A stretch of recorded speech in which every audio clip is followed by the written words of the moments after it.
Hello friends, welcome to my channel. പരമക്കാരുടെ പഴയകാല റെസിപ്പിയാണ് മണിപ്പുട്ട് എന്ന് പറയുന്നത്. ഇപ്പോൾ ഉള്ളവർ ഇത് ചെയ്യുമോയെന്ന് എനിക്കറിയത്തില്ല. അഥവാ ചെയ്യുന്നവരുണ്ടെങ്കിൽ ഒന്ന് കമൻറ്റ് ചെയ്തേക്കണേ. അപ്പം നമുക്ക് ഇതെങ്ങനെ ചെയ്യുന്നതെന്ന് നമുക്ക് നോക്കാം. ഇത് കറി ഇല്ലെങ്കിൽ തന്നെ നമുക്ക് ഇങ്ങനെ കഴിക്കാനും നല്ല ടേസ്റ്റാണ്.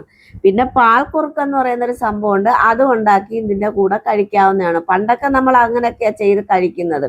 അപ്പം ഞാൻ അതിനായിട്ടൊരു പാത്രം അടുപ്പിൽ വെച്ച് 2 ഗ്ലാസ് വെള്ളം ഒഴിച്ചു കൊടുക്കാം. ആവശ്യത്തിനുള്ള ഉപ്പും കൂടി ഒഴിച്ചു കൊടുക്കാം. അപ്പൊ നമ്മൾ 2 ഗ്ലാസ് വെള്ളത്തിന് 2 ഗ്ലാസ് മാവാണ് ഞാനിപ്പോ ഇട്ട് കൊടുക്കുന്നത്. വെള്ളമൊക്കെ നല്ലതുപോലെ ഒന്ന് തിളച്ച് വന്നിട്ടുണ്ട്. അപ്പൊ നമുക്ക് ഇതുപോലെ മാവ് ഇട്ട് കൊടുക്കാം. നമ്മൾ ഒറോട്ടിക്കൊക്കെ എങ്ങനെയാണോ നമ്മൾ മാവ് കിണ്ടി എടുക്കുന്നത്, അതുപോലെ തന്നെയാണ് നമ്മൾ ഇതിനും ചെയ്തെടുക്കുന്നത്. ഇത് ഒറോട്ടിക്കൊക്കെ കമ്പനി മാവുകൾ ഇപ്പം ഇറങ്ങിയിട്ടുണ്ട്. ഒറോട്ടി ഉണ്ടാക്കാനൊക്കെ നല്ലതാണ്. നല്ല പഞ്ഞി പോലെ നല്ല സോഫ്റ്റ് ആയിട്ടിരിക്കും. പക്ഷെ ആ മാവ്, ചില മാവുകൾ ഇടിയപ്പം ഉണ്ടാക്കാൻ അത്ര നന്നല്ല. അങ്ങനെയുള്ള മാവുകൾ നമുക്കിപ്പം കടയിലൊക്കെ വാങ്ങിക്കാൻ കിട്ടും. ആ മാവല്ല നമ്മളിവിടെ എടുത്തേക്കുന്നത് റേഷൻ കടയിലെ സാധാ പച്ചരിയാണ്. നമ്മൾ വറുത്ത് പൊടിച്ച പച്ചരിയാണ് ഇത് നമ്മൾ ചെയ്യുന്നത്. ചില മാവുകൾ നിങ്ങൾ ഉണ്ടാക്കാൻ എടുക്കുന്ന മാവുകൾ അത് ഇടിയപ്പത്തിന് ചിലപ്പോൾ ശരിയാവത്തില്ല. നമ്മളിത് ചെയ്യാൻ എടുക്കുന്നത് ഇടിയപ്പത്തിന് ഏത് മാവാണ് എടുക്കുന്നത്, ആ മാവായിരിക്കണം നമ്മളിത് മണിപ്പുട്ട് ഉണ്ടാക്കാൻ എടുക്കേണ്ടത്. ഇനി ഈ മാവ് നമുക്ക് ചെറുതായിട്ടൊന്ന് തണുക്കാൻ വെക്കാം. ഒരുപാട് അങ്ങ് തണുക്കണ്ട, ചെറുതായിട്ടൊന്ന് തണുക്കാൻ വെക്കാം. തണുക്കാൻ വെക്കുമ്പോഴത്തേക്ക് നമുക്കിവിടെ ഒരു പാത്രം, ഒരു പരന്നൊരു പാത്രമോ മുറവോ എടുക്കാം. അതിനകത്ത് നമ്മൾ കുറച്ച് മാവ് ഇതുപോലെ തൂറ്റി കൊടുക്കണം. അതുപോലെ തന്നെ നമ്മൾ സേവനാഴി വാങ്ങിക്കുമ്പോഴത്തേക്ക് കുറച്ച് ചില്ലുകൾ അതിനകത്ത് സെപ്പറേറ്റ് ആയിട്ടൊക്കെ കിട്ടും. അപ്പോൾ ആ ഈ ചില്ല് എന്തുവാണെന്നൊന്നും ആർക്കും മിക്കുള്ളവർക്കും ഇത് അറിയാൻ വയ്യ. ഈ വലിയ കണ്ണിയുള്ള ചില്ല്, ഇത് പണ്ട് കാലത്തൊക്കെ മണിപ്പുട്ടുണ്ടാക്കുന്ന ചില്ലുകളാണ് ഈ ചില്ല്.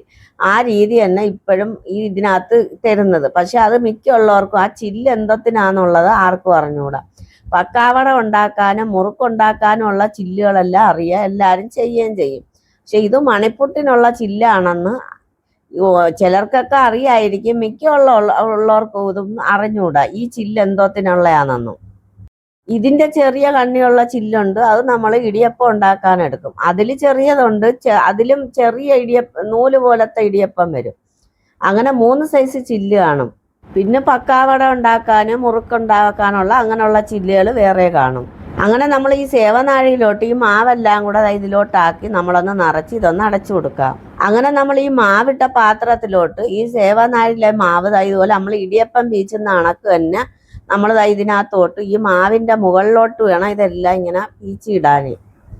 ഇതെല്ലാം നമുക്ക് ഇതുപോലെ ലെയറായിട്ട് ഇങ്ങനെ പീച്ചിടാം.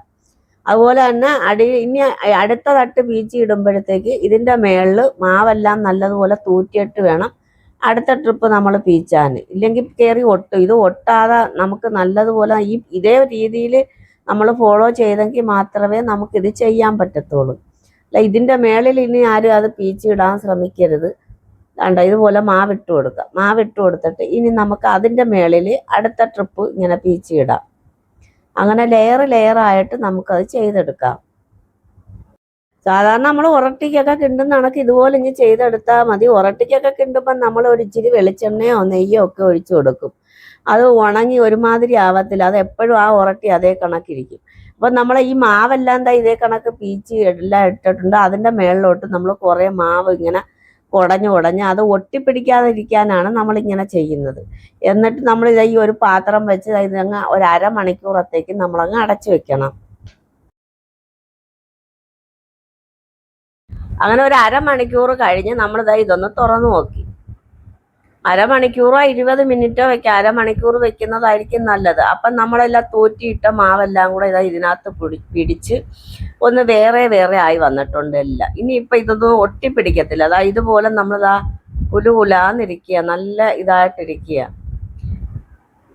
അതിനാണ് നമ്മൾ കുറേശ്ശെ മാവിട്ടിട്ട് അതിൻ്റെ മേളിൽ ഇങ്ങനെ ഇത് പീച്ചി കൊടുക്കുന്നത്. ഇത് കണ്ടോ, ഇതുപോലെ വരും നമുക്ക്. ഇനി ഇത് പുട്ടുകുറ്റി എടുത്തിട്ട് നമുക്ക് പുട്ടുകുറ്റിയിലേക്ക് നിറച്ചു കൊടുക്കാം.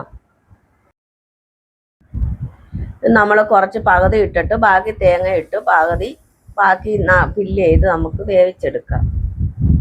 മുമ്പൊക്കെ നമ്മൾ ഈ മാവ് ഇങ്ങനെയൊക്കെ കിണ്ടി എടുക്കുമ്പം ഇത് പീച്ചുന്നതിന് മുമ്പ് നമ്മൾ ഇത് ചെറിയ ചെറിയ ഉരുളകളാക്കി കുറച്ച് മാറ്റി വെച്ചിട്ട് അതിനകത്ത് തേങ്ങാപ്പാലോ പശുവും പാലോ ഒക്കെ ഒഴിച്ച് വേവിച്ച് കുറുക്കിയെടുക്കും. അതും ഇതിൻ്റെ കൂടെ കഴിക്കാൻ നല്ലതാണ്. അങ്ങനെ നമ്മുടെ പുട്ടൊക്കെ വെന്ത് കിട്ടിയിട്ടുണ്ട്.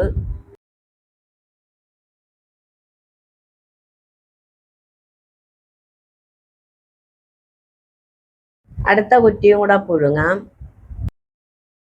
നമുക്കിവിടെ 3 കുറ്റി പുട്ടാണ് ആവശ്യം. 3 കുറ്റി പുട്ടിന് നമുക്കിതെടുത്തിട്ട് ബാക്കി നമുക്കൊരു പാത്രത്തിലിട്ടിട്ട് അടച്ചു വെക്കാം.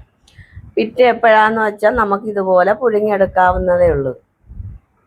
അങ്ങനെ പരമക്കാരുടെ പഴയകാല മണിപ്പുട്ട് നമ്മളിവിടെ തയ്യാറായിട്ടുണ്ട്. നിങ്ങൾ എല്ലാവരും ഇത് ചെയ്തു നോക്കണം. എല്ലാവർക്കും ഇഷ്ടമാവും. കറി ഇല്ലാതെയും കറി കൂട്ടിയൊക്കെ കഴിക്കാൻ പറ്റുന്നതാണ്. ഇത് കണ്ട ഇതുപോലെ കഴിക്കാൻ പറ്റും. അപ്പം വീഡിയോ ഇഷ്ടമായ ലൈക്കും കമൻറ്റും ഒക്കെ ചെയ്ത് ഒന്ന് സപ്പോർട്ട് ചെയ്തേക്കണേ. അപ്പം ബാക്കി നമ്മളിവിടെ മാറ്റി വെക്കുന്നുണ്ട്. കണ്ട ഇതുപോലെ എടുത്തു വെച്ചിരുന്നാൽ നമുക്ക് പിന്നീട് അത് എടുക്കാവുന്നതാണ്.